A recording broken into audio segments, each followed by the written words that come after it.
Positioned amidst one of the most turbulent periods of modern history, and offering a bold response to a world unraveling at the seams, Albert Camus emerged as a voice not just of resistance, but of profound philosophical clarity. Though often placed among the existentialists, Camus carved out his own path, one that neither surrenders to despair nor clings to false hope, but rather confronts life's absurdity with fierce honesty and strange optimism. Camus stood at a crossroads where the promises of traditional religion and the illusions of modern certainty had both begun to crack. In the ruins of meaning and amid the shadows of war, he asked one radical question: is life still worth living? Albert Camus was born in 1913 in Mondovi, Algeria, a French colony at the time, into a poor working-class family. His father died in World War I when Camus was barely a year old, leaving his mother to raise him in near silence and poverty. This early exposure to loss, silence, and hardship would deeply mark Camus's view of life, not as a tragedy to be escaped, but as a challenge to be met head-on. A brilliant student, Camus was introduced to philosophy at a young age and quickly distinguished himself at the University of Algiers. But it wasn't just theory that shaped him. Camus worked odd jobs to support his studies, battled tuberculosis for most of his life, and lived through the trauma of Nazi-occupied France. These experiences didn't drive him inward. They made him a philosopher of the world, of action, of human resilience. During the 1940s, Camus began publishing works that would define his philosophy.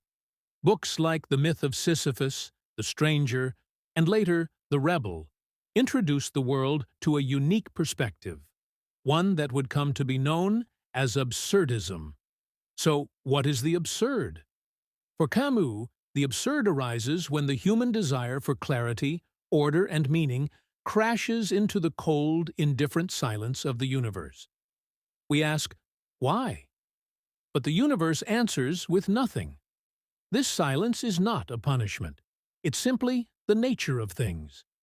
And once we realize that, we're faced with a critical question. If life has no inherent meaning, why go on living?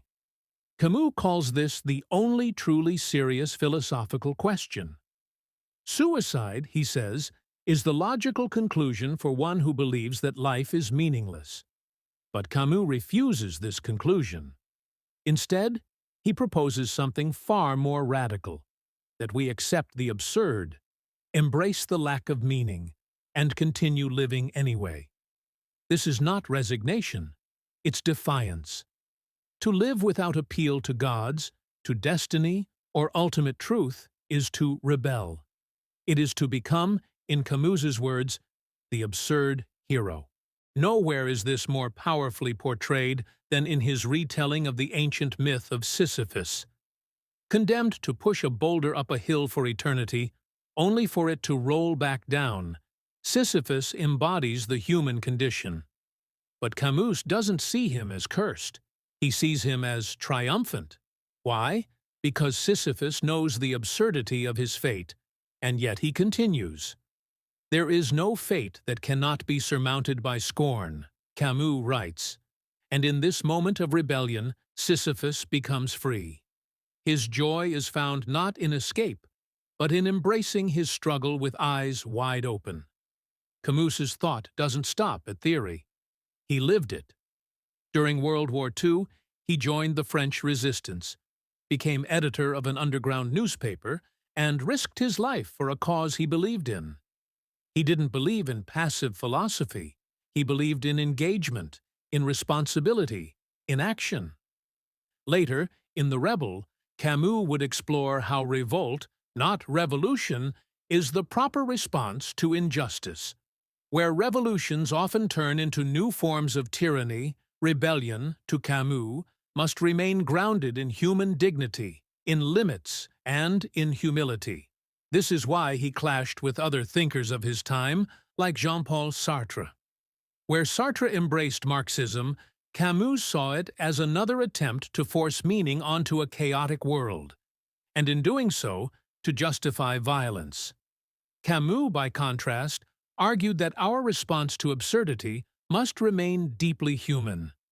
If nothing matters ultimately, then everything we do here and now matters even more.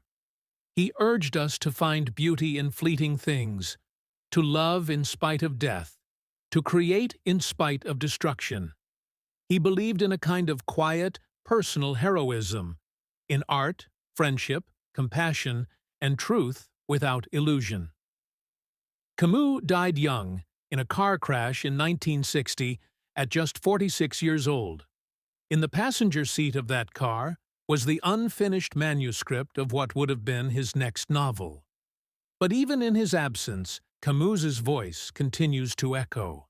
He reminds us that in a world without clear answers, we are still free to create meaning, to be kind, to rebel, to live. The absurd isn't something to be feared.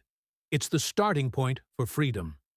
To live absurdly is to live honestly, without illusions, but also without surrender.